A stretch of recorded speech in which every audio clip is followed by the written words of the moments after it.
In the world of work, we have many different emotions to deal with. But perhaps the most difficult is anger. And especially if that anger is coming from our boss. Today we're going to explore, how do you deal with an angry boss?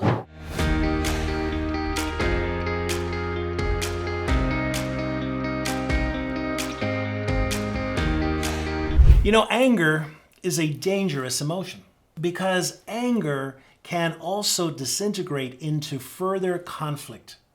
And so therefore it's really important for us to have the skill set to manage anger in the moment. Today, we're going to explore how we can manage anger, especially if that anger is coming from our boss. You know, each of the emotions we feel has a certain purpose. It's put there for a purpose. And with anger, one of the reasons that we are triggered for anger is that something has gotten in our way. A goal has been prevented, and we feel angry about that. I remember I was reading about some research that was done in a railway station. And one of the things they did is that when people were rushing for a train for which they were late for, a person walked up to them, stopped them, and asked them a question. And of course, what happened is they got angry. And of course they got angry because someone was getting in the way with their goal. So the first thing to realize about anger is that anger is not good or anger is not bad. Anger just is. It is an emotion and it is there for a reason. So the first thing to do is to listen. To listen to the clues about where the anger is coming from.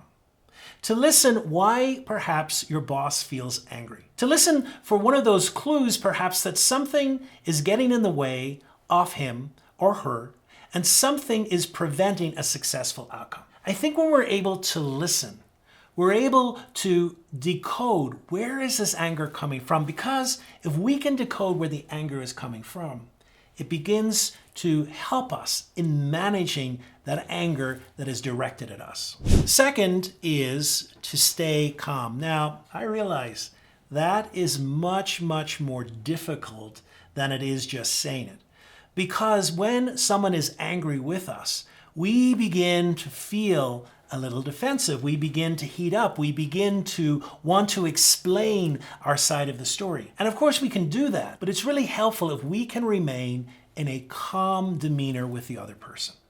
You know, there's an expression that I use for this, which is called the step-down transformer. And that is that we're able to take all this high energy that we're happening within the anger and to bring it down a notch and make it calmer. And so, you know, our emotions are contagious. And so when someone is angry with us, part of that contagion can be anger. We can catch that anger and we can be angry ourselves. But what we want to try and do as well is introduce another energy into the fold. So instead of the anger, we're introducing calm, and we're hoping that our calmness can help and be spread and can bring down some of the energy off that anger a few notches so that the person is able to have a more logical discussion and is able to reason with what is causing the anger in the first place. Third step is don't personalize. You see, whenever someone is angry with us, it's hard not to personalize some of that anger. It's hard not to feel that anger is piercing us. And it's hard not to get defensive. But that's exactly what we must try and do. You know, there's a little technique that I use, and I suggest it to all the clients I work with. When someone is angry or in a heated discussion with us, instead of seeing the words coming out of their mouth, coming right at us and piercing us, to see the words falling in the center of the space between us, and then to try and become curious about those words. So we're trying to depersonalize a little bit of what's being said. What we're trying to analyze is, you know, why might they be hurt? Where is this coming from? What are some of the words that they're using? It's almost like being a scientist and putting on the white coat. And of course, when you put on the white coat, you're indicating that I'm going to research and I'm going to look in depth. And so what we want to try and do is not to personalize some of the things that are happening, but rather create a little bit of a distance that we can become a little more objective and become curious about the situation that we're in. The fourth point, of course, is to be empathetic and to validate. We may not agree where the person is coming from. We may not agree with their anger, but what we can certainly do is to show empathy, that we understand that they are in an angry mood, that we can understand the feelings that they have. We can validate those feelings. We don't have to agree with them, but that's really important. It's important for the person that's angry knows that we get it. We understand why they're angry and that we're able to validate those anger feelings. Remember I said at the beginning that anger isn't right or wrong, it just is. It's a response, it's a human response. And so therefore it's incredibly important for us to be able to validate that this is the emotion that they're in. And then after validating, we can move on in the discussion. And then the fifth point is we can begin to move to solutions. You see, this is where it is tricky. We want to first of all appreciate that the person has anger. We want to listen to what they're saying. We want to validate what they're saying and show empathy to them. But then at the right moment, we want to try and move the conversation to some more solutions. Because what we don't want is to dwell on the anger because that can spiral out of control. What we want to make sure is the person has been heard, the person knows they've been heard, and then we can move to what's the solution? What can we do about the situation? How can we move this situation towards somewhat of a solution? And so that is difficult. And it takes some great emotional intelligence to know when that moment is. And perhaps you may not get it right. Perhaps you may move to solution too quickly. But that's exactly what we're trying to do, to listen, to validate, and then to move to solution. If you've enjoyed this video, I invite you to subscribe and press the bell below. You will be notified when a new video is released.